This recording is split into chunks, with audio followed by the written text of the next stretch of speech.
We here, man. At the This pod, has been man. since October. Yeah, it's been a The while. last one we did, man. Been a minute. Bunch change, brand new kid. You got everything going on your end. Business booming with my Yeah. boy right here. Yeah, DB in the game. Yeah, so we back here, CG, episode 3, BG, Rock Official, and these two special guests we got sitting here right now, man. This is a different one. I don't think we've done it like this before. We definitely haven't done it in a facility setting, Right. by any means. So I'm excited, man. The one to my left right here, I'm gonna kind of give my own little intro right now, man. So we got Samantha Card over here next to me, and I'm gonna talk about my perspective on who she means to me since I've known her, and then I'll kind of let her intro herself if she want to get into more stuff. But I think Sammi is the epitome of embodies the idea of a good reputation, and that, you know, going before you and people being able to really want to tap into you because of that. So I was introduced to Sammi from Rock through a mutual event that they were working, and Rock calls me one day and he's like, we're talking about the event, and he's like, yeah, man, I meet this girl named Sammi up there, man. She's just kind of off to the side doing her own thing, like not really saying something. He's like, but I noticed, like, when the guys are running, she's calling the times out. He's like, she's getting it right. And he's like, it's just odd that this woman's sitting over there, she's not bothering nobody, all that. So anyway, long story short, you know, I told him, I'm like, man, that's a good connect. He tells me a little bit about yourself. And he's like, she told me this, she came and talked to me, said she does this and does this and does that. And I'm like, wow, like, she sounds fake, but cool. Like, that's what's up, right? Come on. But yeah, it sounds like AI, you know what I mean? But nah, so then I was like, I told Rock, I'm like, you need to just leverage that relationship. It wasn't something where I was like, I gotta meet her. I just was like, that's a great opportunity for Rock.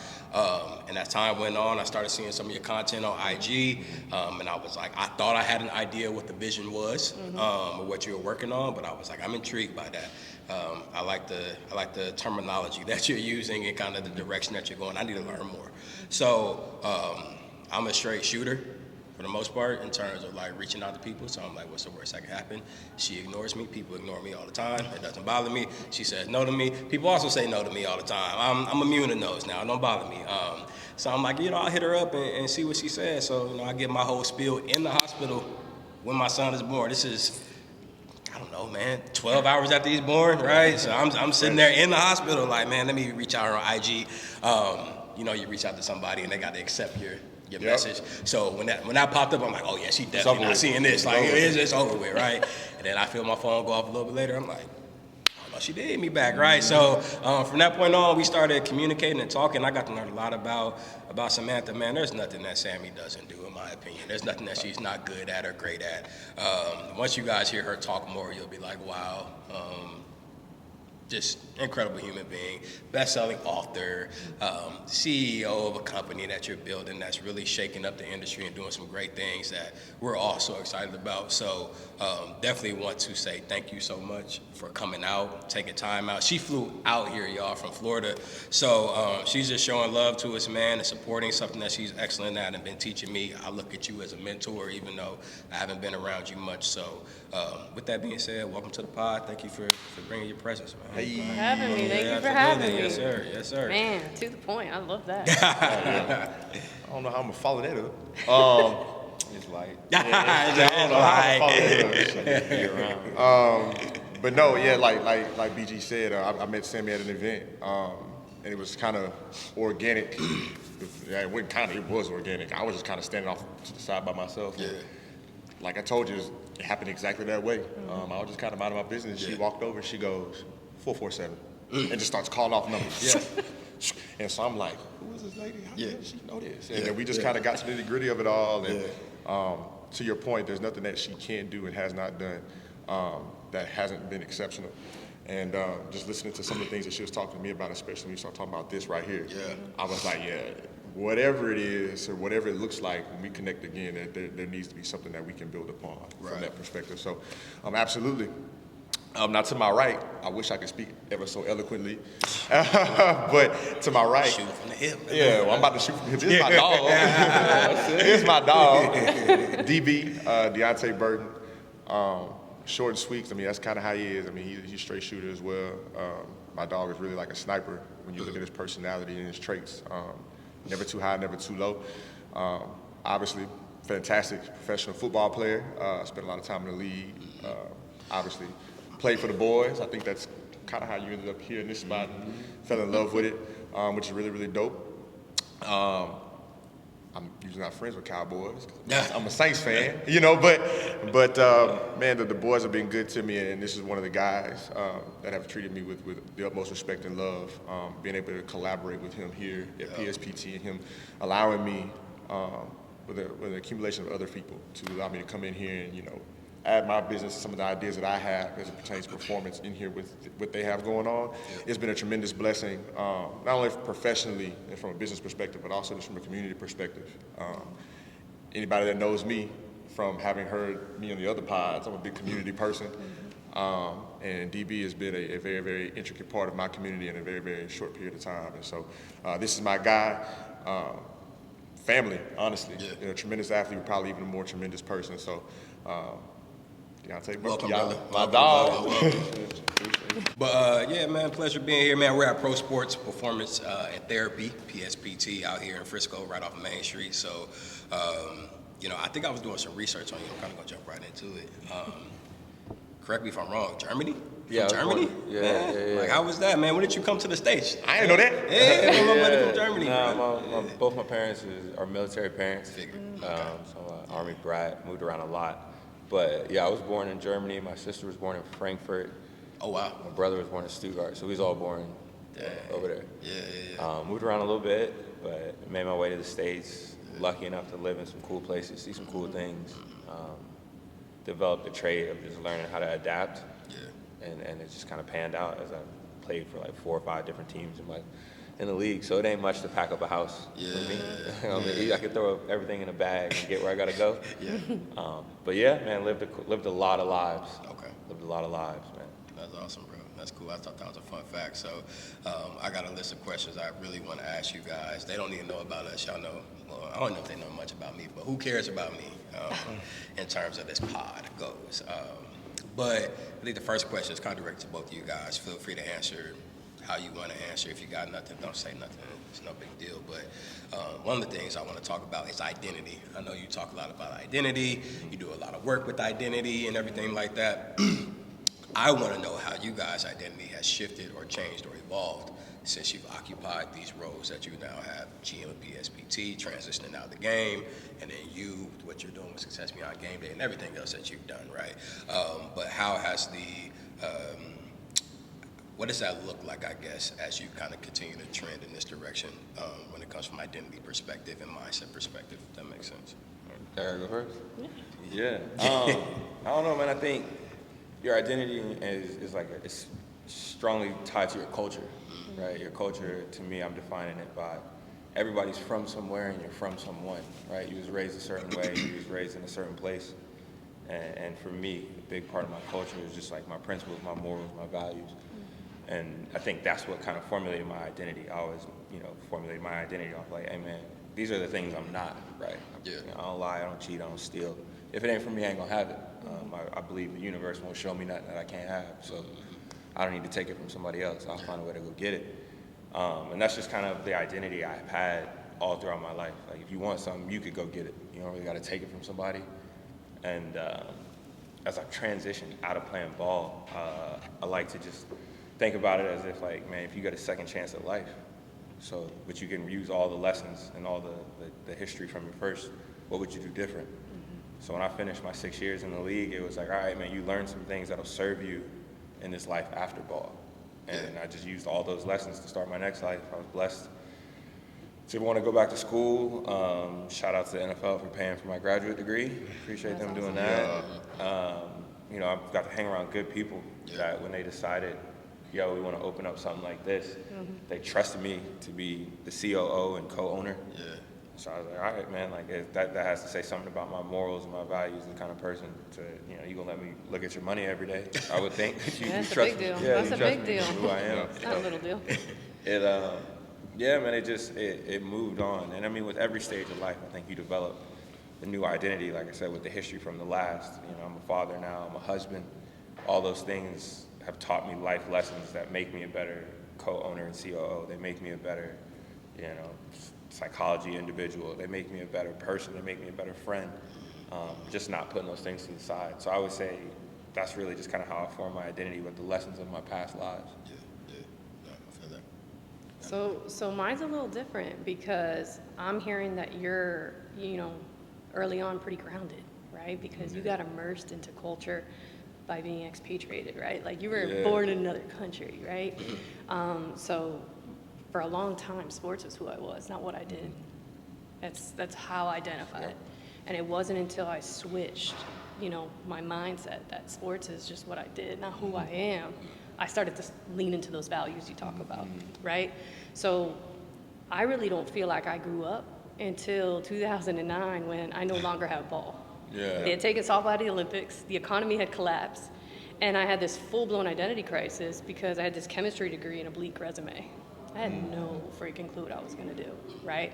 So instead of like letting it define me, I was like, you know what? I'm just gonna fail fast, and I don't know if it's gonna work, but what if it does? And once I started talking like that, that's how my identity changed.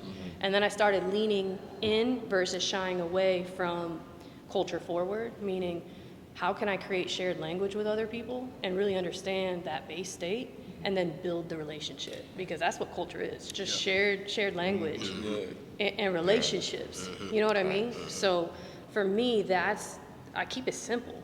And because I keep it simple, no matter if I look like you, I talk like you, or I don't, I can relate because I'm listening to the value of your inner world, so I can speak from that perspective. And so I can identify with a lot of different people because I speak from that perspective. And I listen to hear, not speak, right? So for me, it started a little bit after the fact, but sports was a catalyst and became a vehicle for me to be able to like lean into it confidently and, fail at it pretty boldly. Yeah. Yeah. You got anything to add to that? I'm just listening. Right? Like, I'm intrigued now. But the Like, Germany thing swept me off my feet. Yeah. So I'm still like trying to recover from the whole German. I didn't know that, bro. Nah, man. That's crazy. But I think too, more than just a question, I think just kind of like alley-oop and just a thought to all four of us, gearing more towards like the Germany thing, with that being like you were born in Germany. I had no idea, but I think it also bleeds into like how he is with all of us in this building. Like any other team, we're all very, very different. We all come from different backgrounds and references, like Sammy said. And I think a lot of times, especially in this setting, when you're dealing with not only different backgrounds interpersonally within your team per se, but you have different human beings coming in here who are having different references based on their interpersonal experiences out there, and they're coming in here. And being able to navigate how to best govern, because I'll be the first to tell you, like, DB kind of is like the glue. He's like the glue to our team. When there's differences, there are things that we don't necessarily see eye to eye on, or there are things that some people are trying to get clarity on. That's the guy. Same thing when you look at like the athletes. Like there are so many different athletes that come in here with so many different backgrounds and so many different perspectives. This guy, in the craziest way ever, is somehow able to bridge that gap. So I think more so than anything, more than a question, I think that what Sammy spoke to, he like breathes that, every single day. And so it's kind of unique to know that that's where you started, in another country, and then coming over here and playing and being in those different locker rooms and having to navigate sports just as you did, and I think we all did, but also playing at that level. We keep pointing at the jersey, playing at that level, where now you're having to deal with people interpersonally, but now because you have a spotlight on you or a microscope, you have to deal with a lot of things interpersonally as well. So I think it's really, really unique how, to your point, different cultures, different backgrounds, and the ability to understand and acknowledge all of those things, despite the fact that we're all different, is what breeds culture. That's what breeds culture. So I think that's really, really you said something that always intrigues me. Every time I hear you tell your story, you always talk about the concept of like failing fast and like when you started, how you start to talk to yourself and all those things like that. But I'm always more like, I hear you, but how? Like, how did you get to that point? How did your brain get to a point where you were like, I need to speak to myself about my situation differently?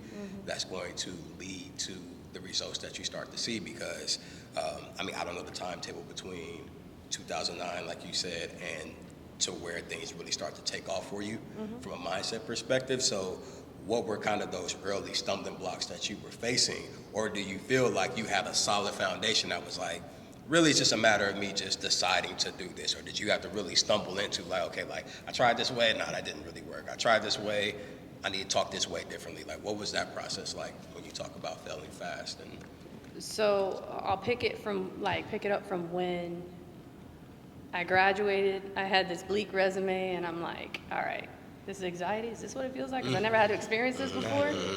You know, I'm starting to get itchy. Like, like I was actually having physical responses. Yeah. Like, and I didn't relate to it because I had never had that before. Because I've always been prepared and confident. You know what I mean? So what I did was I also showed myself some grace, which I'm shocked because I'm always hard on myself. And I said, you know what? I'm gonna give myself 2 weeks. I'm gonna go back home. I'm gonna put my ego to the side. I'm gonna move back in with my family. And I'm gonna figure it out. And I'm gonna go to the gym because I'm comfortable. That's a routine. Let me get my habit and ritual back so I can start to get comfortable there and grounded so I can start working on those little uncomfortable moments. So instead of trying to take it all on and go over that mountain, I'm like, let me just take the pebble out of my shoe, right? So let me go into the gym and let me keep what I know to be true, and then let me just start carving it out. And then I started to realize, I was like, hold on a minute. I need more business acumen. I've got this chemistry degree, but how do I apply it, right? So a lot of times, and the data says probably 60, 70% of people that have a major don't go into the field of their major. So I was like, no, like that's not gonna be me. So how can I leverage it? Do I go to med school? Do I become a physical therapist? Become a pharmacist, right? Like it had so many different parallel paths. So what I did was I was like, you know what? I really need to hone in my business skill set. So let me go get my master in business. And at the time, it was like a revolutionary idea because there wasn't a lot of athletes. It was before name, image, and likeness. So someone has to be the first. So that became my mold and my motto. And I pretty much told them, why do people go get their MBA? And he was like, you know, a lot of the administrators would be like, oh, you know, title and experiential skills. And I was like, well, hold on a minute. If they want the title, that means they want to be a manager. I'm a leader. So I already have that because I played sports. So I've got the experiential skill sets they're coming for.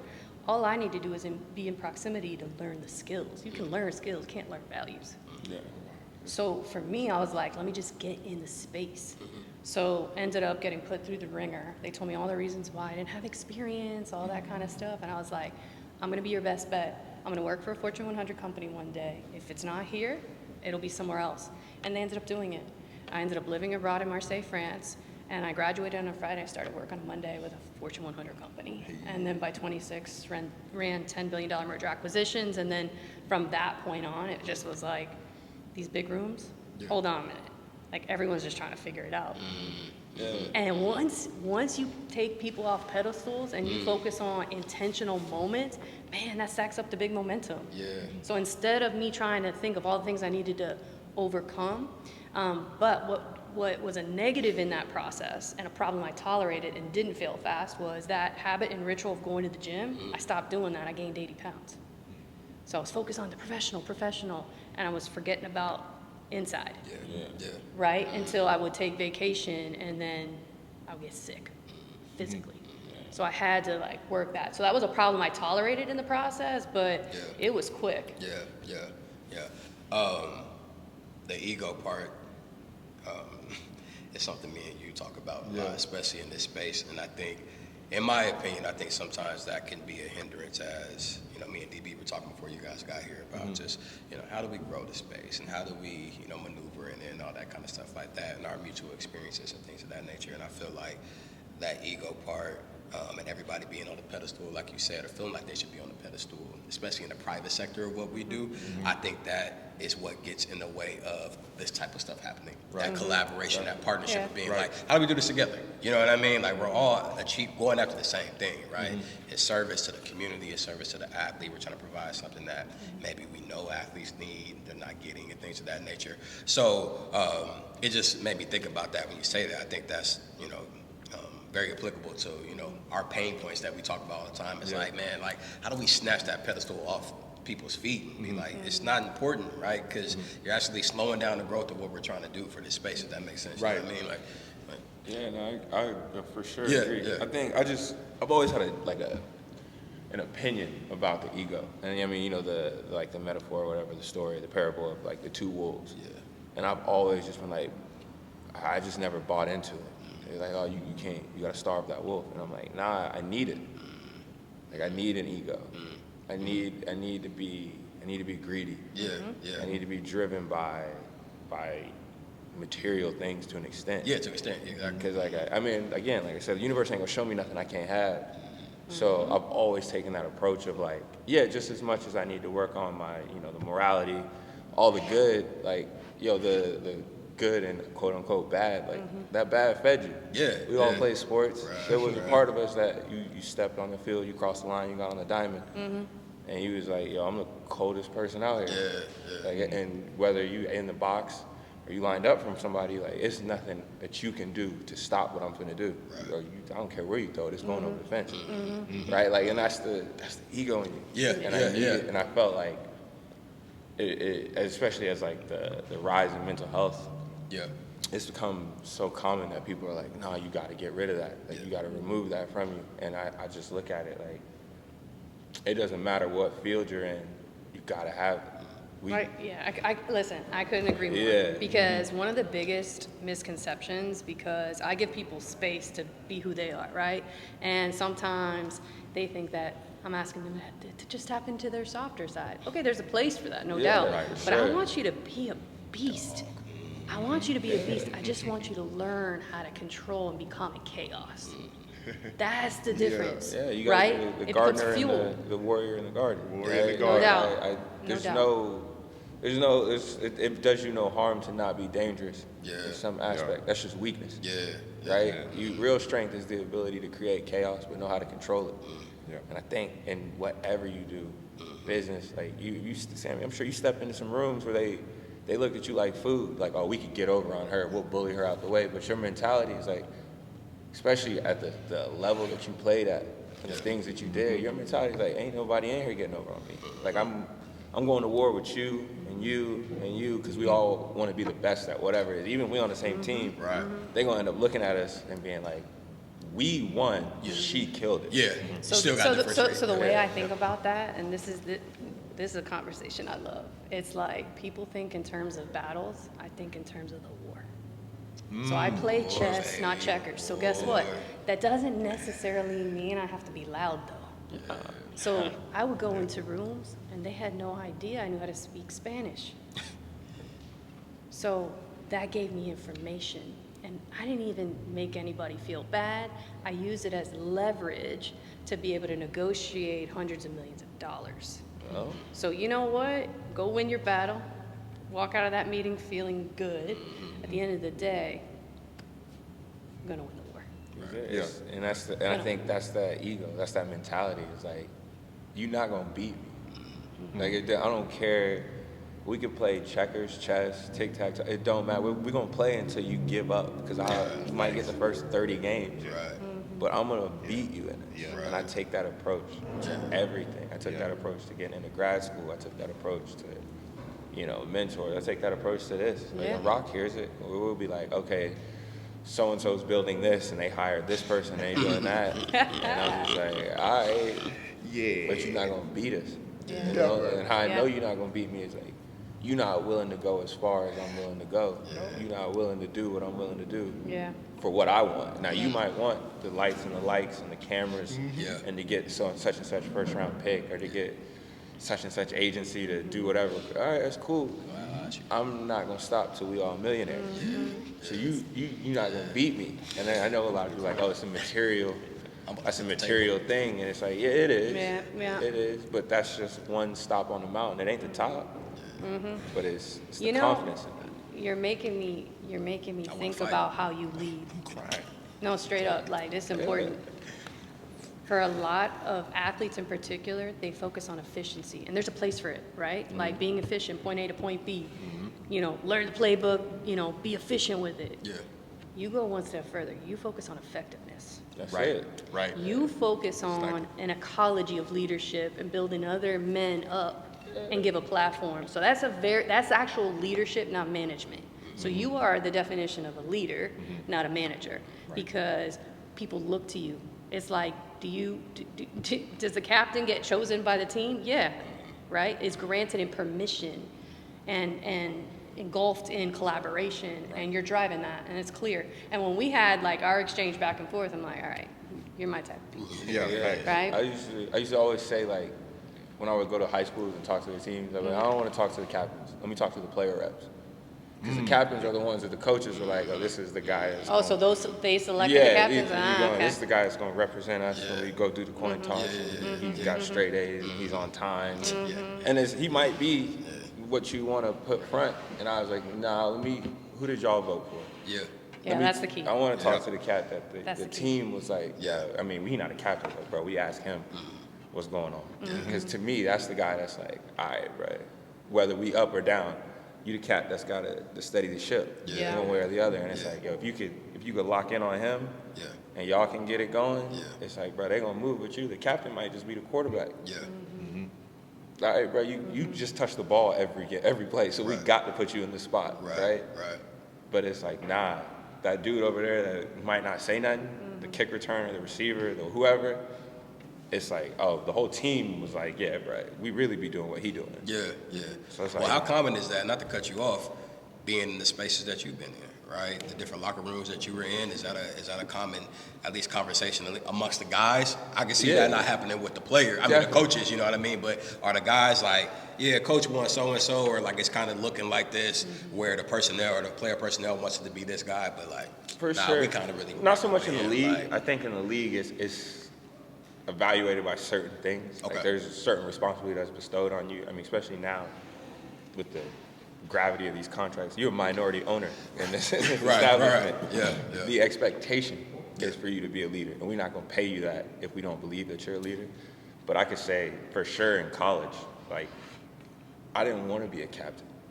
Like, I was like, nah, because I know that's just the face of it. I got to put the suit on. I got to get up there and I got to relay what he said. Yeah. I'm no disrespect to him. I think I played for probably one of the greatest head coaches of all time. But it's like I didn't agree with him on a lot of stuff, especially as a 21, 22-year-old kid. Like, what you mean I can't wear my hair out? I can't have earrings. Got to tuck my shirt. I'm like, no, I don't believe in that. And so your captain is supposed to be the one that tells the team, hey, man, y'all tuck y'all shirts in, y'all do this. As a player rep, I was the cat that was like, y'all don't want to do that? All right, let me go talk to him. Yeah. And it's like, man, you know he's going to say no. It's like, well, I'm this big, bad. I'm not fearing that conversation. Like, all right, worst he could do is tell me no. Like, he told us no. So, like, I'll go to his office. Hey, coach, man, we don't want to listen to this. Like, we tired of this music when we work out. Coach, you killing us in sprints. Like, man, take it off. And they was like, bro, you crazy for going to him. But it was almost just like the confidence in being who you are. And I think I always felt like when I saw other captains, I was always wondering, like, did the team put you up there or did the coach put you up there? Because we've all been in spots where it was like the coaches, this is who the coach pushes as a leader. But when we get in the locker room, like, bro, shut up. Yeah. Right. Like, bro, come on, man. Guys. Hall I monitor. want to hear the come on guys right now, man. Like, you finna go tell on us. Bro, like, stop. Be yourself. Because authenticity is the easiest thing to spot. If you one way around me, and you when coach not here, or coach can't hear it, you talking about bullshit, dog. Hey, run it, bro. He tripping, Right. And then you get out there when coach is out there. Come on, guys, hand down. Right. Everybody on the The team, guys go, it's quick. He be like, oh man, he faulty. He gonna fold under pressure. Now the dude that was like, hey, bro, we running too much. Y'all think we running too much? When we get out there and coach say we got 20 or whatever, and it's like, coach, hey, you trying to do us, man. It's a respect because guys will be like, hey, man, he said that to the strength. It's like, I'm not trying to disrespect you. I'm not arguing with you, coach. I'm just saying, we talked about it, man. I think we doing a lot. All right, well, let's have that conversation. To me, I've always just like said, man, pride yourself on that. You can't be two people. Right. At the end of the day, you're going to be yourself. No matter where you are, there you are. Be the person you want to be. Facts. I think I'm a fighter naturally, so like hearing you guys talk the way that y'all talking, like I just have a whirlwind of different emotions, many of which want to flip the table. But I think, and DB, BG especially, like y'all know how I get. And Sammy too. Sammy has to talk about the ledge sometimes. She got to message me like, hey, it's okay. Breathe. I do. Please breathe. You're okay. It's all right. I do. But I think, and hopefully I can word this question properly because of the whirlwind of emotions that I feel just hearing you guys speak about ego, and competitiveness, endurance, all words that I utilized in my day-to-day life, but also with athletes and the people I meet, right? You said something though. You said, the coaches choose. And I say this all the time. Some people choose to do what they do, and some people are truly chosen. And I think another thing that you said that really, drove that home for me internally just now was you also made the comment where you were like, I don't really care about a title. I don't really care about being a captain. And I think that that's a unique trait of those who are chosen that they don't even realize that they have. Like that desire, like you said, to have a title never really mattered. It was the impact and the effectiveness that mattered. To drive the question home now, I think for me, and I deal with this personally, I talk about it all the time. You probably hear about it and see it more than DB because DB don't get on the internet. But Be out the way. I guess, Out the way. and I'll toss this up for one, if not both of you to dunk this home, but talk about the responsibility, understanding that because you don't want a title, number one, you're going to come off as abrasive, sometimes aggressive, but also two, the endurance that you have to have knowing that for a lot of people, companies, teams who want to be effective, they look for that effectiveness to come from the person that they chose to have the title, and a lot of times how long it typically takes for those powers that be to recognize that who I choose isn't chosen. So I need to listen to the chosen. Like talk about like that internal battle. Because I know I deal with it all the time in my life. Let me go first? I'm Yeah, happy. go ahead. I think in the business world, it probably hits much harder. Yeah, it's interesting. There's probably more people in place that shouldn't be in the roles they're in, and you can be frustrated, or you can focus on making impact and change, right? Yeah. And the way you do that, it's like the concept of a marathon, right? So if you're on a highway by yourself, and you're running by yourself on a highway, people are going to think you're crazy, right? So if you go on a journey by yourself like that, you should have the expectation that, it's okay to do it, but it might be harder. Yeah. Right? You gather a group of people behind you, it's called a marathon. Yeah. Oh, wow. It's called a marathon, right? So Yeah. sometimes what you have to do is work bottom up and parallel the top down, Okay. right? So you have to be able to flex your message and understand that the other thing too is like receiving your flowers. So you're really an effective leader. So you're probably going to get compliments and you don't want them because you're just doing the right thing because you're a good person, you're a good human. But what I've reframed in my mind is when you are chosen, when you are called, it's not about you. Do not be selfish and rob someone of sharing impact to you. Okay. Oh, yeah. So I started to think like that, and then I started to realize, well, hold on. Someone has to be the first, and not everybody has the courage, but if I do it, then 10 other people are going to feel like they can do it. So although I don't want an authoritative title, I have it, so I got to deal with it. Yep. Right? And for me, it's less about agreeing with people. I just want to be aligned. I want to move in the same direction. So we don't have to agree on, do we run, do we not run, do we do this, do we do that? I don't like this policy and procedure. I focus on, well, what do we want to be when we grow up? Oh, yeah. Like, what's our highest aim? And more often than not, managers can't delineate that. Leaders can. Right.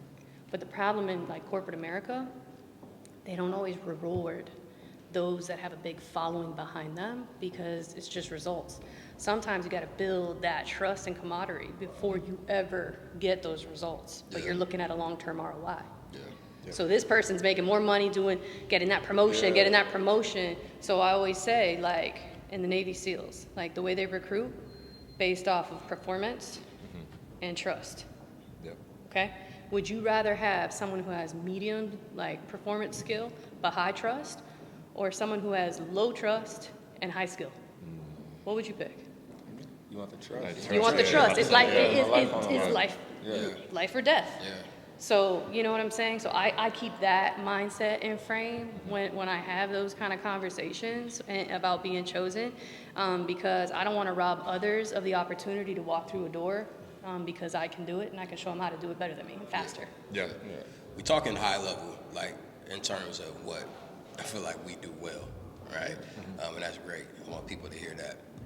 And you guys experience, and we all have worked with athletes. Every single one of us do, still to this day. Varying degrees. But I want to know, what do you guys believe the modern athlete today is getting wrong when we talk about mental performance, when we talk about identifying identity, you know, and things of that nature, kind of things we already kind of touched on, because we've had the experiences to learn how to, you know, look back in perspective and be like, okay, I see where I went wrong here and what this led to, and I learned this or whatever. They're going through it right now. Yeah. So what have you guys experienced when you're talking to them, observing them? What are they missing? What are they getting wrong with this right now? I don't know that they getting it wrong as much as like you're living your experience. You driving a car, you flying a plane as you're putting it together. Yeah. Right? Like every generation has a different, like I wouldn't even say struggle, just a different experience. Like you go back to the 90s, the internet had just came out, so there's a whole facet they didn't have to deal with, right? But what their struggle was is like you could be anonymous.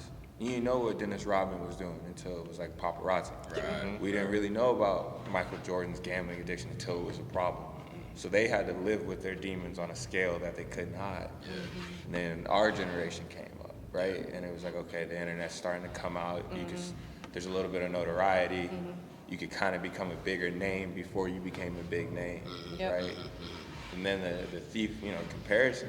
At least I knew how I was as a kid. It was like, man, I wanted to know who the best player in Kansas was. Yeah. And then I wanted to know who the best receiver in the state was. And then I want to know who the best receiver in my grade, like top down. I had somebody I could go get. Yeah. I had somebody I could chase, because I always felt like, oh, you just don't respect me. I'm being slighted, right? So I had to look up their rivals. You had to pay. You used to have to pay to watch their highlights. Right, Like, YouTube wasn't cracking like that. Yep. Now you got this new generation, and it's like, you could be a superstar at 14 because you had a crazy 7-on-7 tournament. Right.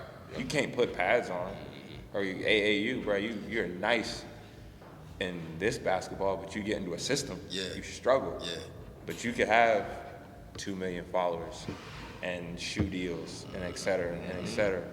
So I think now it's just the thing that we, in a sense, worked for. Like, it's like I think about boxing.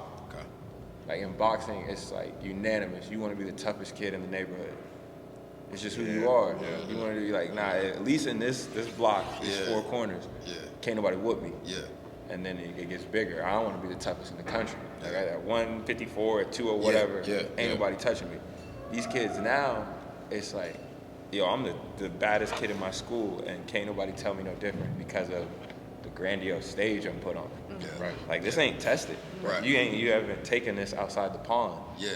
Because it's a kid, you know, 20 minutes, especially here in Texas, it's a kid 10 minutes up the street that can't wait to prove himself. You know, I mean, we see it. Kids transferring and reclassifying and maneuvering out of their pond because it's like, oh, I'm not getting what I want here. So I just think their success, their notoriety comes so much quicker that it's like, some might say it's a problem, but it's like, yo, you're able to mature faster. I didn't get no money until I turned 24, 23, 24. So like I had lived a little bit of life. I went all the way through college, making $1,000 a month, where I was like, I understand how to stretch this dollar. So, but on the other side of that, though, right? What we had, although the internet was coming and the social platforms were starting up, we had staying power. So the transfer portal, right? So it's like we didn't like our coach, we had to figure it out. Right? You had to face adversity. Right? And so I think that's a lost art, because if I don't like something, I'm going into this portal and I may or may not get placed. May not get out. Right? And I think there's also that, you know, we started to deal with immediate gratification because now we could research stuff. But now think about the generation is in the AI mindset. It's in the let me do something in 5 to 10 seconds. So the immediate gratification from a relative basis for us is very different And I think that also has wired them a certain way that they don't know any different. It's like, if you don't know, you don't know, right? So, you know, there's a piece of it where, are they really getting the leadership skill sets that sports really can afford by staying in it versus, I don't like the system, I'm gonna jump out. So that's one of the things I'm seeing. I do hate that, but I think it's just like they're forced to learn a lesson so much quicker. Like, we were raised on, like, the generation with your parents. Think about, like, yo, you don't like your teacher, all right, you gonna be all right. That lady don't like me. That don't got nothing to do with you taking your ass and sitting in that chair. Right. Like, you gonna go to school. It don't matter if she like you. You gonna figure it out. And now it's like, oh, the teacher don't like you. Your parents are coming to talk to so-and-so, and we gonna get you moved and da-da-da-da-da. So I think about it now, like, they learn the lesson that the grass isn't greener quicker, getting stuck in the portal, transferring high schools and not playing. A lot of people, at least that I grew up with, around my age in the 30s, they didn't learn that until they got to 30-something. And then they lived their life one way, and they was like, you know what? I'm tired of working hard. I'm gonna go try this. No doubt, but think about this though. The parents that you're talking about that's going to talk and all that, sometimes the parents or the system around that athlete is the one actually making the decision and putting these athletes in bad hands. So definitely. Yeah, they're getting a lesson, but I mean, it's unfortunate that they got to learn that lesson earlier, but it's a lesson that we've learned over time. Like, being from Kansas, I always call it the Tornado Alley, right? Like, we knew all about Oklahoma and Texas, Texas high school sports. And there was a 30 for 30, I remember, the best that never was. Marcus Dupree, running back. Right? Yeah. They talk about how good he was, and then just how easily he was influenced by the small town and the people around him that was like, oh, we're going to do this, we're going to do that, and we're going to do this.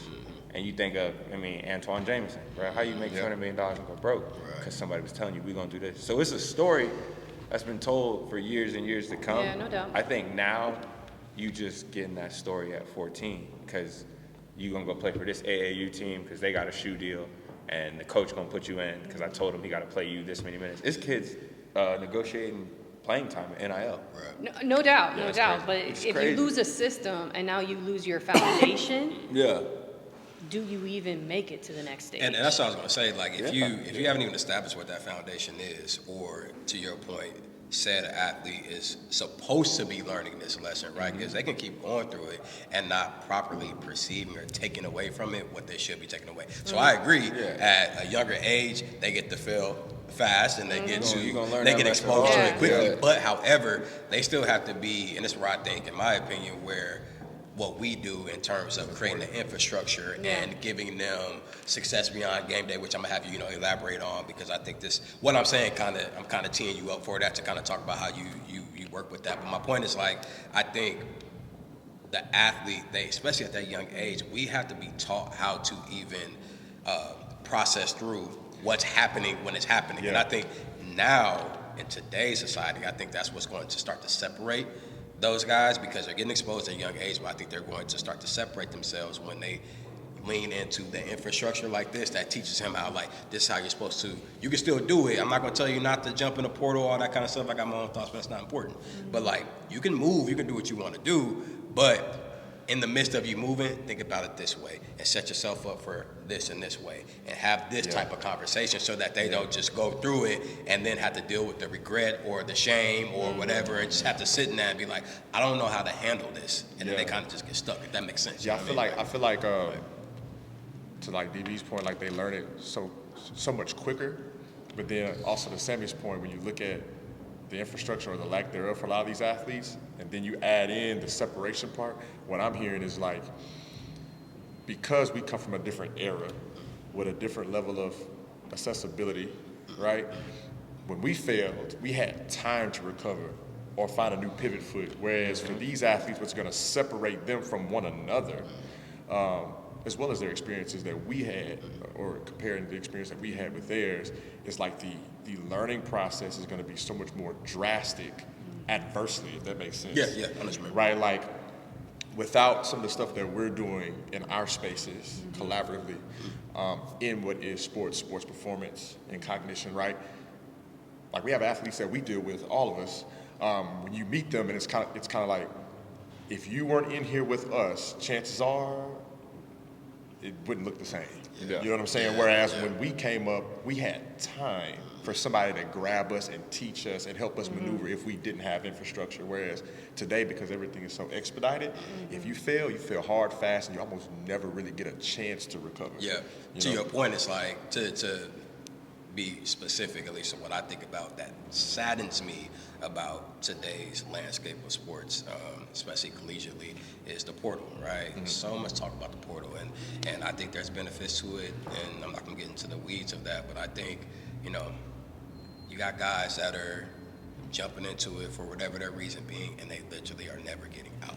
Yep. So then you got to deal with that reality of you think you're making the right decision, which is leaving, right, and going to the portal, or you believe what a coach said, or you believe the promise, or a booster, or anything like that, right? And then you get in there, and for whatever reason, it doesn't go the way that you expect, and then you got guys having to make really hard, aggressive pivots, I feel like, right? This guy might be like, I'm just for example, it might be a guy that was at Bama, right? And he's like, yo, I want to go into the portal. Now you at, no shade to him, but now you at a D2, you have to make a hard pivot where you're not even at a Power 5 no more. So now you made your journey that much more difficult because you didn't properly have the infrastructure, or you didn't properly process that season. I'll give you two examples, okay? So a good one is Quinion Mitchell Yeah. in Toledo. Yep. Nick Saban talked about he was waiting for him to get in the portal, and he didn't. And we asked why, right? And I was fortunate to share space with him when he was at XP. Yeah. Right? But I think the biggest thing that I learned was it was the development that he had at Toledo and like the environment. Yeah. Right? So he never wanted to leave because he felt like he was being developed on and off the field, right? The second example is with this last combine class, I looked at the data. How many of them had transferred? And at what point we had about 75% of the guys had never transferred, and they were in the top 4 rounds. Wow. Yep. Wow. Yeah. So you know what I'm saying? Now you had a couple guys that had shifted yeah, twice. yeah, You're gonna have yeah, but that says something, right? That says something to be able to like have that staying power. Also making sure they have systems, right? Habits, rituals, all the things around them to thrive, not survive. So what have you done? Go ahead. Oh yeah. I was just gonna lean more into that and say, because we were talking about eras, and I think to myself all of the time when I see 9-year-olds that can talk with us, and we see them nowadays that can have full-blown conversations with us as if they're our age. Yeah. And you have a lot of people our age who look at those kids and they say things like, "Oh, she or he is so smart," and all be that true, right? For me, it's not as impressive because I look at it from the perspective or the lens of course they seem smart because look at what they have in their hands. Information is here. So we talk about development and how you can almost directly correlate, given that data, the success of an athlete or, just draft position based on their ability to stay and have that stick-to-itiveness, right? You can almost directly correlate that data. Think about, or maybe this is more of a question, but what are you guys' thoughts on when you look at when guys and girls go to college? Like I was a 17-year-old freshman. I played the 4 out of the 5 years I was in college, I played I wasn't even 21. Yeah. Likewise. What does that look like, with the environment or the landscape that is NIL? NIL is matriculating its way all the way down to junior high for some of these kids because of the internet. What does that look like developmentally when you consider their age, right? Like I think about how, we talk about hard pivots for a lot of us, although we had our own pitfalls we had to work through, because we had an opportunity to be taught and developed, whether it be from our families or our teams, teammates, coaches.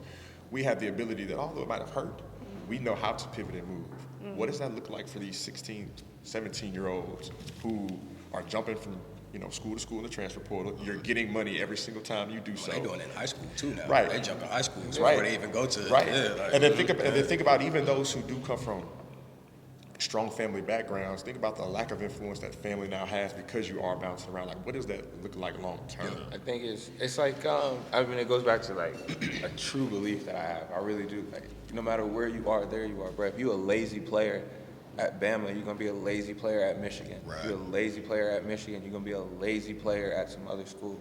It's just that's your makeup right now. That's your system. That's your nature. And there might be a coach that can get you to help change that, but ultimately you're gonna have to be the one. And I look at like, I don't know about y'all, but like my parents didn't play sports. Yeah. My mom's from the islands, Yeah. so like her national sport is cricket. Like, I don't know how to do that. Yeah. So like her experience when I started playing ball was like, and all the people around me was like, no, he's good. Yeah. Like he could do something with this. It was like, oh, I don't know, figure it out. Like, what do you need for me to help you figure it out? It's getting harder and harder now because you look at these kids and like you said, it's middle school, it's junior high. That's getting told how good they are with a check in their hand. Yeah. So now you just hand it. I mean, we used to joke about it. Like, it's kids that make more money in college than they ever will in the pros. Absolutely. Like, Absolutely. they'll never make it. Yep. So now you got $500,000 and you 17, 18 years old just to get somewhere. Yep. Who finna tell you what to do with that? You can't even at that age. Let's be real. We all, especially as young men. Yeah. Yeah. You coming into your own. You standing tall, right? Especially without a hard father figure, or Yeah. hard male figure. You Yeah. starting to be like, all right, man, I can pay bills in here, bro. I got it.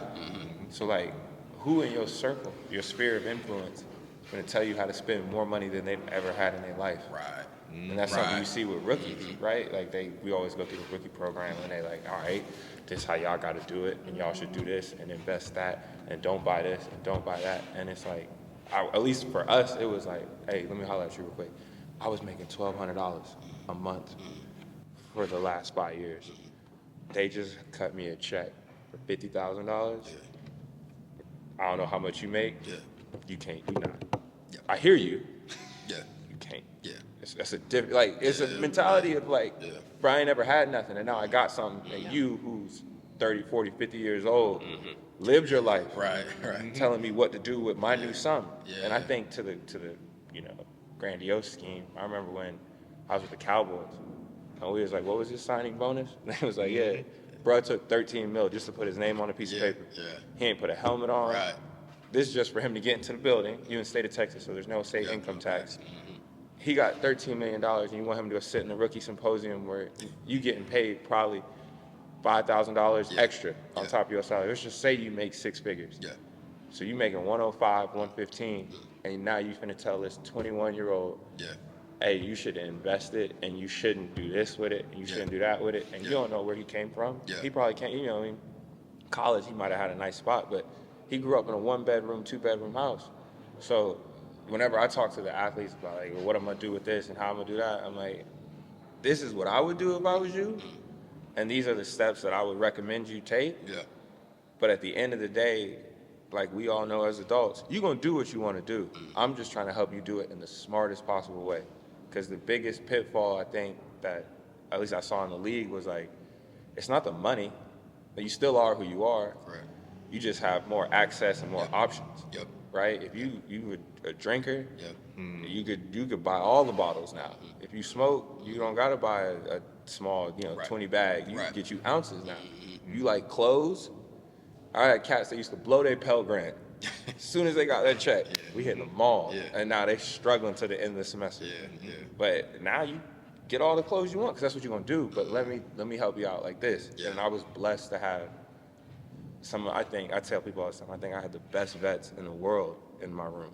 I was blessed to get to Atlanta and have Julio Jones and Muhammad Sanu, Justin Harden, Taylor Gabriel, who had just gotten paid. Right. All those cats had big contracts. Yeah.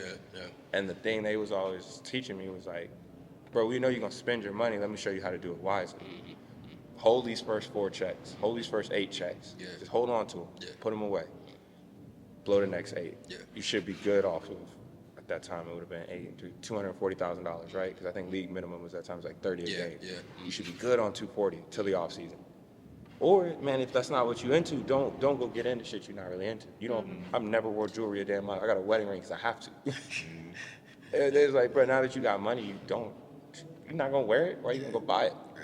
So I would always try to advise them like, yo, be yourself, but understand that it's a finite amount that you finna get. Yeah. Like it stops. Yeah. And you don't get to pick when it stops. Yeah.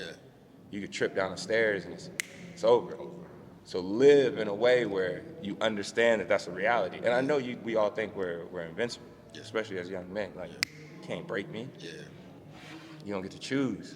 Sam, I'm gonna let you kind of take it because I think you have the counter to a lot of those pain points that we kind of identified already. So kind of break that down. So I think one of the most important things, and we've hit on pieces of this, is like the value conversation, but it really delves into understanding character, right? And a lot of decisions get made based off of what are my beliefs, what's my personality, right? But I think one of the biggest things that's important is like, what are those values you stand in, right? And if you don't know, how do we get you to a state where you can challenge it? Not what mom and dad said or what, other people want you to be. Well, what's your highest aim, right? What value do you want to bring to the world, right? Once you start to understand those pieces, then we can put the systems, we can put the people around you to get you to where you want to go, right? So that's step one. It's like, what's the why behind the you, so I can empower my ability to perform on the field at the highest level and off the field at the highest level. And it's easier said than done, but there's only how many of you in the world? It's rare. How do you teach that? How do I teach what? How do you help them find the why, if not through learned experience? Like how do you have a 22-year-old find the why who's been told what to do and how to do it for the first, athletically, for the last 18 years? Let's say you pick up T-ball at 4. Mm-hmm. They teach you what to do and how to do it. Mm-hmm. So our process starts with an assessment, right? So this assessment is value oriented, right? So it makes you think of things way outside of sport.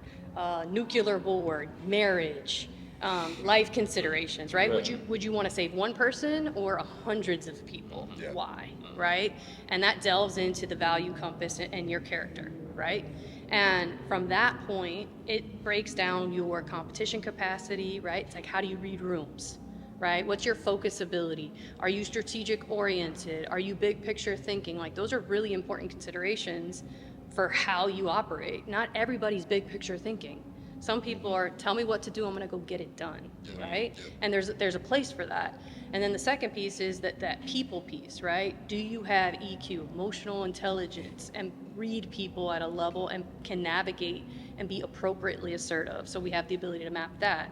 And then it's like the trainability, where athletes do really well. It's like, can you take complex problems and simplify them, right? Can you follow directions?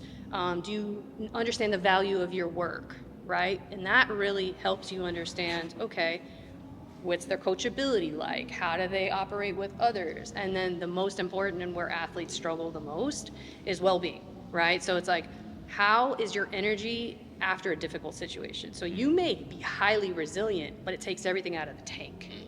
So how do you recover? And do you have coping mechanisms, both professionally and personally, for you to operate at the same level that you do when you've got everything in the tank? Yeah. You put all of that holistically together, it customizes your individual approach and what are the tools and what are the people we need to bring in. I don't have all the answers. I don't want to have all the answers, right? I'm not in the right room. But then if I can help give them a blueprint to start the process and say, ooh, you'd be a perfect fit to mentor. Now, say you were loaded up and you couldn't mentor. Well, you have 10 other people in your Rolodex of ecosystem you have created that now we're building an ecology of leadership, right? And now they're not just working with a blonde-haired, blue-eyed chick that's never played a down of football. It's not that rub that I get. It's I'm bringing the community along with me. And they're like, no, like Sam's really helped empower me, right? Like she's done this and that. And then the conversation and work gets started, right? It's taking that effort and customizing on scale. And most people avoid that because they're like, oh, you're gonna have one-to-one solutions. Like, how can you scale that? That can't be cost effective. Well, just because you haven't done it doesn't mean it can't be damn done, right? And so that's the, right? You're built to lead, you're chosen to do something. So that's the first start of the process. And then we figure out, okay, well, what are the different applications and activations we need to immerse you with, right? I don't need to just educate someone because guess what? Are you really gonna learn? You need the experiential skills. So what I do is I put them in the presence of to experience, whether through mentorship, internship, activations, facilitation, right? And I bring the community with me. Because there's a point of view that you have that I don't, and I will never understand what it's like to operate in certain NFL locker rooms. I can regurgitate what you say, but that's not genuine. You know what I'm saying? So that's what delineates what we're doing. We customize your blueprint, and it's not just players. We're coaching coaches. We're coaching parents, right? Everybody around the system needs to have a seat at this table. I love That the is- idea of mentorship, right? Real quick, before you get into that, I just wanted to make this point. That right there, what she broke down, is 95% of why I do what I do, why we have the conversations that we have, why shout out to AJ Billings and his foundation, what they're doing tomorrow, why I want to support that. She's the best at just coming out and supporting individuals and causes and all that kind of stuff like that. But that's what this is about. To what she's saying, it's like building that ecosystem of individuals and saying like, hey, we got a community behind you. We're not just giving you like she said, we don't have all the answers, right? But there's somebody in this room that has an answer, that has another step for you. I don't have the next step, but DB got the next step for you. And when DB don't got the next step, then Jess got the next step, and then so on and so forth. You know what I mean? So I just wanted to highlight that, like, to continue to drive home that point. Like, that's why it's important to me, right? It's like we know too many people. We've had too many collective experiences to just sit on that and be like, that is for me and for me to leverage and a select people that I see value in that I want to have leverage that as well. Yep. It's if I'm going to bring you into the fold of saying like, hey, I can help you, then I also have to be humble enough to say like, at some point there's going to be a time where like I can't go any further, but I do have an ecosystem around. You don't have to stop. We don't have to stop communicating, but I have something else for you that can keep the progress going. Right. You know what I mean? Right. Sorry, I cut you off. No, I think that's what I was wondering. Oh, yeah. It's the idea of how you set up that mentorship. I think it's dope, the approach you take where you're confident in yourself enough to say, I don't have the answer, but I've surrounded myself with the right network of knowledge. Yeah, and a get lot you of times somebody that does. when people think mentorship, they're like, okay, it's based on career pathway. A lot of people have no clue what they want to do, right? So what are you going to say? They can't get mentored? No, we do it on a value basis. And then, if you happen to know or have some semblance of an understanding of what you want to do. Look, I don't teach plan Bs. I don't want you to have a plan B. I want you to go straight for it, go for it, all in, right? Fail fast and go for it.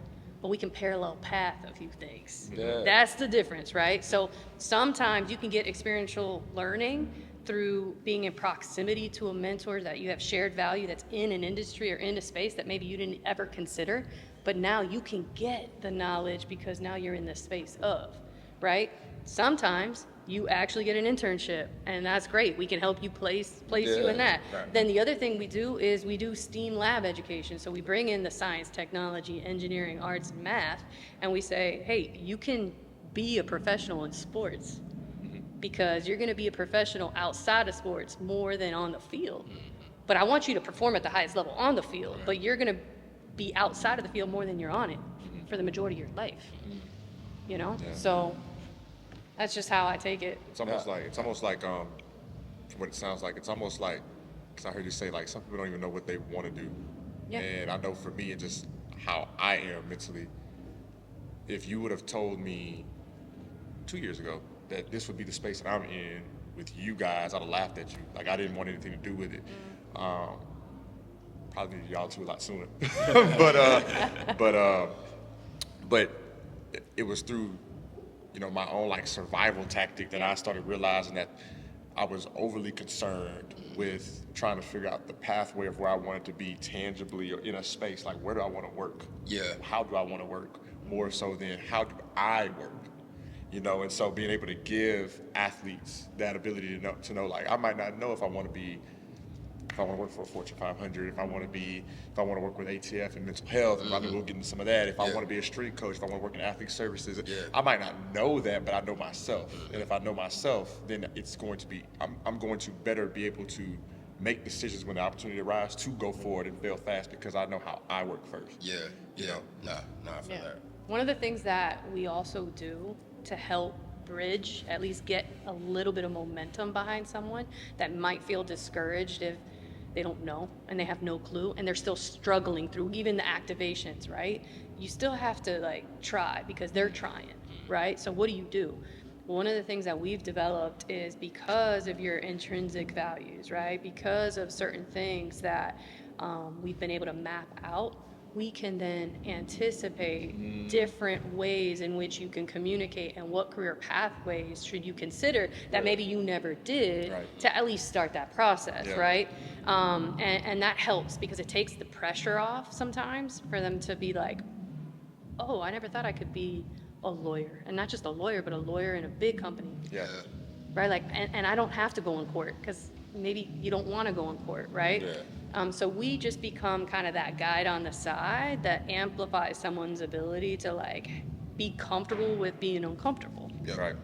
Right. So Right. that's my why. Like that's why I do it, because I wish I had it. I wish I had it. And you know what's crazy? I look at this like success list of all the like awesome stuff that I've done, and I'm like, it's really nothing. It's really nothing, because that's just power and success. Well, I'm gonna look left and right, be by myself. Like, what does that do? That does nothing, right? Now I'm figuring out, well, hold on a minute. Like, how can I contribute? And not just say fulfillment, because, you know, it's a fancy thing to say.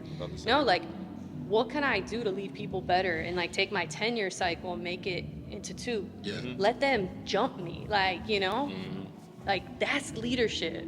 Like, no ego of, I now work for you. So when I put people in place, I'm like, and when I hire people, I'm like, could I work for you? Because my intention is you take my job, you take my role. So when I talked to you, that was the first thing I thought. Could I work for him? And obviously I'm here. So you know what I'm saying? Like, and I'm not afraid to say it doesn't suit me. And relationships evolve, and sometimes people are not growing, and I don't close it. I don't go down a competition. I bring you up, and if you're not willing to go up, I move on. I move on. And it's just, I think you said it so perfectly. Like, whenever I work with athletes or work with individuals in general, and they're trying to figure out, like, what do I want to do with my life? I'm always like, yo, what's the problem you hate the most in the world? What's the thing that you cannot stand? And then in starting that, it's like, okay, that's the thing you hate. How would you fix it? Like, what did you wish you had? And oftentimes the things we hate are the things we find in ourselves. So it's whether it's misdirection, it's being like the little person that gets bullied, whatever it is. And I'm like, yo, how would you solve it? And most times it's like, oh, well, I would become a lawyer so that no one would feel that way. Or I would build homes for the homeless, so when I was a kid, I don't have to experience, nobody has to experience what I did. That's it, right? But what you're doing, though, is, we can't sleep on that. Like, you're giving space for someone to be a champion, not become one. Right? That's the difference. You're not trying to solve the problem. Most people try to solve people's problems. That's the problem, because then the problem comes again. It's not my problem to solve. It's not, and you understand that, but that's one of the things that athletes struggle with. They have a lot of crutches. They have people who when something doesn't happen, I know this person I have to go to, not because they can help and provide space. They solve this. They solve it, and that's where we do not. Like, listen, I'm gonna bring you into the room. I'm gonna teach you how to, flex and communicate. But you're gonna do it. It's at the end of the day, you're gonna do it. It's gonna be on you, and it's like that Japanese. I know I'm gonna pronounce it wrong, but it's this Japanese term, ikigai, where it's like, yo, what do you love? How can you make money off of it? How can you help people with it? Figure that out. Through them three together, and like you've intertwined what your purpose is. And I think it's like the easiest way to do it. Like, we all have something we naturally love to do. You might just love to talk shit. That might just be what you do, man. I like to sit. But you could be a broadcaster and analyst. Right, exactly. There's a place. How can you do that? I like to talk shit about sports. I think I laugh about it, but we talk about Pat McAfee. My friends and I used to sit and be like, yo, what if Sports Center used to let you cuss? And we would joke about that. That's what that is. It's sports. He made exactly who he is. His friend exactly sitting there talking shit about sports. Yeah. And it's like, yo, nobody, he didn't accept the idea that there was like, oh, you can't do that on TV. Like, watch. And I tell people, like, I use that as an example when I talk to people. It's like, that's just something he liked to do, and he did it. You could do that with anything in the world if you're just as determined as you are to be as good as you were in football, baseball, softball, basketball. So I'm gonna say one thing on this that I think kind of like resonates. You can do good in the world and still make a lot of money. Hell yeah. And a lot of times people have this misconception that if you're doing social impact, you have to be a 501c3 or you have to do this. And I'm coming in, right, with my corporate background. I'm leveraging the experiential skills. And what I've learned is I am playing the game, learning the rules, and correcting until I get to a point where I am playing the game, making the rules, and correct. The game is sold, not told. So no one's going to tell me anything because my vision is mine. I don't expect you to understand it. It's my vision. But what I can do is drive alignment and congruency amongst the ecosystem so we're all moving in the same direction. We all don't have to agree on how we all go about it.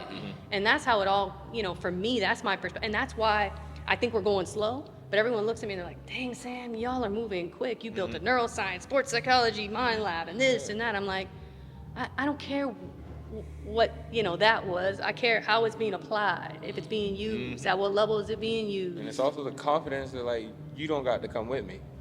True. It's not your dream. I harp on that a lot as I try to get in the psychology field, and I've met mentors and asked them questions, and they're like, oh well, this is how I did it. This is the way you're supposed to do it. And it's like, oh, I don't want to do that.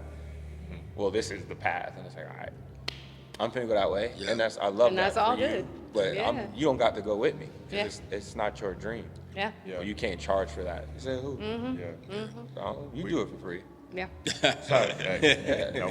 We cooking, but there was something I do want to go back to that DB said, and we were talking about. Sammy touched on, for a lot of athletes, I think it can be attributed to a plethora of people though. A lot of times people don't have the ability to solve their own problems because if you have the resources, you can just get somebody to do it, right?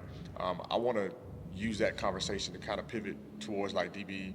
You do a lot of stuff in here that I get to see, with some of the things that you're putting your hands on as far as, development of not just athletes, but just other professions that I think share the same like mental construct of athletes, as well as some of the stuff that you're doing over at like ATF. Like, how does some of that stuff play into what you do and the things that you're doing in the community? I've always prided myself on being a problem solver. Right. And I attribute that 100% to my mom, her being an immigrant and not truly understanding the way things are done. She was always like, I don't know, but just we got to figure it out. So you get to the point where you be like, all right, like I know that's what they say, but we don't got the utensils or the materials to do it that way, so we finna figure it out. And so, I mean, and you've seen it in here where it's like, it's not really a problem. Just give me 20 minutes. Like, let me put something together. And even if it's only for the day, till I can figure it out. So, a lot of the work I do at ATF with the veterans or the adaptive athletes, the Paralympic athletes, like, that's the epitome of figuring it out, man. You lose a leg. You spent 26 years of your life, both your legs, you wake up one day. Hey man, I'm just gonna go base jumping, which I've done thousands of times. One of my favorite athletes up there, I probably can't say that, but base jumping, he's gone hundreds of thousands of times, just happens to go to jump out the plane this time, bad landing, loses both of his legs, becomes a Paralympic snowboarder. But it's like the mentality of like, it could all be over and you can lay in that bed and you can wear them sticky socks and eat Jell-O for the rest of your life and no one will fault you, right? Like it just is what it is. Or you could figure it out. And to him, it was figuring out was like, I gotta maintain this competitive athletic spirit. What are my options? Hey bro, you ever got on a snowboard? All right, let's go. And it's like, I love those kind of people. Like nothing bothers me more in the world. Like we go back to figure out what you hate and figure out how to solve it. It's apathy. It drives me nuts because it's like, yo, you got the same 24 hours in the day as Michael Jackson and you chose to do nothing. Like I always, Sugar Free quote where he's like, you got the same 24 hours in the day as all these grandiose people you put on a scale and you chose to do nothing with it. So when I thought about like, how do I fix it? I go straight to performance psychology where it's like, I want to give anybody the confidence to do anything. Now I wish and hope and pray that it's something that benefits the rest of the world. But if your goal is, hey man, I want to make $100 million, it's my duty. It fuels me to be like, all right, well, let's come up with a plan, Kemp. Let's bust it down. How can I give you the tools, the materials, the habits, whatever, to get you to do it? And it's just more common that you see it in sports and business, etc. So at ATF, we get a lot of veterans, Marines, SEALs, Army, things like that. And it's like, they're trying to figure out their life after service. And it's awesome because I'm like, yo, you got this blank slate and you've been elite at this one thing. Like some of these dudes are special forces. Oh, yeah. Some of them are Green Berets, CAG teams, Delta teams. Yeah, and I'm like, yeah. dog, you did all the things that they said people weren't supposed to do. And some of the things that you're telling me you did, I'm not even supposed to know. Yeah, you can't even. I can't. Right. They can't even tell you what they've been I'm doing. not even Yeah, supposed to know what you did. And it's Yeah, like, yeah. yo, you have an elite level of discipline, resiliency that can be applied to anything. Yeah. Feel free to go that way. And it's a part of the time, it's just us sitting there like, what direction is that? And I try to enlist that in the athletes in here. And it's cool because I've gotten to watch Rock do it in a physical form, where it's like, nah, I'm about to pump you with all the confidence you need to move heavy things, to run faster. Yeah. The way he teaches guys to run the 40, and I know like that's not all he does, but it's what he's starting to grow from. It's like, yo, that's the guy that could shave your 40. And I hear how confident he explains it and how he speaks life into somebody who's like, I only run a 4 what? And he's like, no, you don't. Let me show you X, Y, and Z. And just that conversation, they're like, oh, okay, yeah, no, I do run that. I can do that.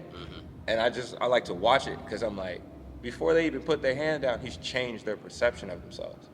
He's changed the version of themselves that they see in this exact moment. Yeah. And it's like, how can you manipulate that in every aspect of life, which I think is so dope when I got to talk to you, is that you care more about, in my opinion, you care more about the system and the makeup than the person. Like if I can affect the system within this human being, their form of habits, rituals, and routines, their thought process, their patterns, if I can influence that in a positively trending direction, it don't really matter if you want to make shoes, I don't care, you could be a cobbler, but you have the mentality and the system to be the best in the world at it. And I think that the fact that you've created this huge ecosystem to do that, whether it's through neuroscience, sports science, business acumen, even the ability to public speak and not get nervous, right? Stress inoculation. You talked about box breathing, right? Just the control of the parasympathetic and sympathetic nervous system. Yeah. Understanding that you are not at the will of it, it's at the will of you. Something that simple in teaching somebody that, I think like, I hope and pray that grows on this grandiose scale because it's needed, not even in sports, just in life, to teach people those things and the way you're doing it, where it's like, bro, we got this whole ecosystem where you can't go in the wrong direction. People are starting to catch on, right? So I just came from the NCAA headquarters, and I was, working with the Native student athletes. And most people don't talk about Native American student athletes because from a statistic, it seems like such a small little number in the relative scheme. But they are the most exceptional human beings because they have a spiritual aspect to them. Culture is their sacred power. They understand habits and rituals on a level that like most of us would never. You see what I'm saying? And to sit there with them and talk about the athlete mindset and helping them identify through their bravery and the why behind the you, I didn't understand how powerful it was going to be for me as much as as I thought. I knew it was going to be powerful for them. I just didn't know at what degree. But I'll give you numbers, right? So there were about 50 Native student athletes at this summit. Yeah. I have 45 text messages, and it hasn't even been 24 hours. Yeah. So that tells me that, number one, we're building something that's bigger than any one of us, right? And number two, they're leaning in and they are advocating for themselves, which now means I have to match that intensity because we're going to win the war, right? And now they're open to receive. So now that period of time, sometimes with athletes, that you've got to build that relationship because they don't know who you are. That threshold's gone now. And now we get to go to work, and now I'm going to put them in internships. I'm going to surround the resources that empowers their goals. You see? So it's a big deal what we're all doing collectively, and I think the intersections are what make this excellent. Yeah, what I've come to realize by just observing people like yourself, all of you guys, I know we just meeting, but nonetheless, hearing you guys talk, the more I'm around people like us, to Sam's point, the more I see, like, the intersection to me is not something that we usually have to like really dig for. It's usually kind of just laying right there on the table. It's just about like us just getting in the space and being able to say like, this is what I bring, this is what I bring, this is what I bring, this is what I bring. You know what I mean? So as we talk about, or as we pivot, I guess, to legacy, I want to talk about, or ask you guys rather, the both of you, because you guys are now pushing this brand, pushing this facility, pushing this culture that we've talked about ad nauseum already. What does that look like? What is the focus for PSBT as you guys scale this thing? I'm gonna let DB go first because he was here during the infancy of this thing. Right. You know, so let DB go first and I'll follow up. Yeah, I mean, I think as you build something, anything you build, you want to live past you, right? Like if it dies with you, then what did you really build? What did you create? That's it, man. That's Common Grounds. We out, episode 3. With love. Appreciate it. Peace.